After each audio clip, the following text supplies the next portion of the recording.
La lèpre, c'est la lèpre de la vie du moi, la lettre du péché. Oui, le péché du moi. Regardons Osias et voyons ce que la lèpre signifie, ce que la lèpre a représenté ou révélé dans son cas. Il fit ce qui est droit aux yeux de l'Éternel entièrement, comme avait fait Amatsia son père. Et pendant qu'il marchait dans les voies du Seigneur, le Seigneur le fit prospérer. C'était un homme béni de Dieu, marchant à la lumière de Dieu, connaissant la faveur de Dieu.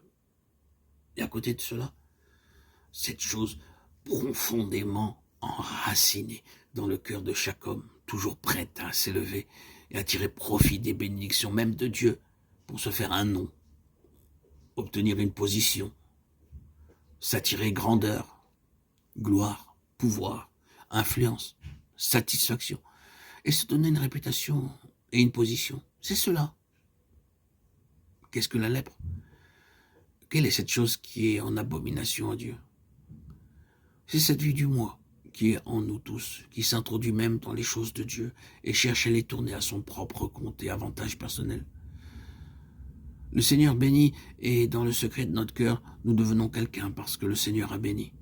Nous oublions que c'est par la grâce et la bonté de Dieu que ces bénédictions nous ont été accordées. Secrètement, nous nous mettons à penser qu'il doit y avoir quelque chose en nous qui l'explique. Notre compétence, notre intelligence, quelque chose de louable en nous. Nous commençons à parler de notre bénédiction, de nos succès. Oh, c'est cette chose-là d'en bas, le germe lépreux en nous tous. La vie du moi, dans ses formes variées, qui produit l'orgueil, même l'orgueil spirituel, et fait que, comme Osias, nous nous imposons dans les choses saintes avec notre énergie, force, autoritarisme, présomption, oui, la lèpre de quelque manière qu'elle exprime est la racine du moi, l'égoïsme. En cela, et c'est une autre branche de choses pour lesquelles nous n'avons pas le temps maintenant. En cela se trouve le danger de la bénédiction et de la prospérité.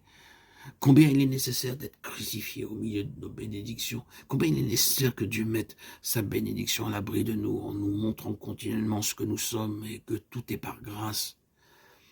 S'il nous a accordé une quelconque bénédiction, du succès, de la prospérité en tout, ce n'est pas parce qu'à ses yeux, il y a en nous quelques mérites, malgré ce que les hommes puissent penser. Quoique nous puissions être parmi les hommes aux yeux de Dieu, nous ne sommes que des lépreux. Ce qui importe, ce n'est pas le progrès que nous faisons parmi les hommes, mais le progrès que nous faisons avec Dieu. Bien que nous puissions parvenir à une haute position dans ce monde, ce qui importe, c'est si nous parvenons à une haute position avec Dieu. Peut-être que ceci ne s'applique pas à la plupart d'entre nous, parce que nous ne sommes pas tous très conscients d'avoir été bénis, d'avoir prospéré, et d'avoir de quoi beaucoup nous vanter.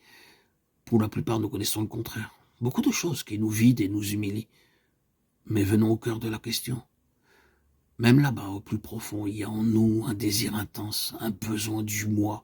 Il y a une révolte, la révolte de cette vie du moi. Sur cet aspect, Osias est mis ici au grand jour pour montrer ce qui, dans la vie du peuple et du prophète, rend impossible à Dieu d'atteindre son but. Ce doit donc être exposé, résolu. Ce ne peut pas être passé sous silence, mais doit être dévoilé. Et nous devons voir.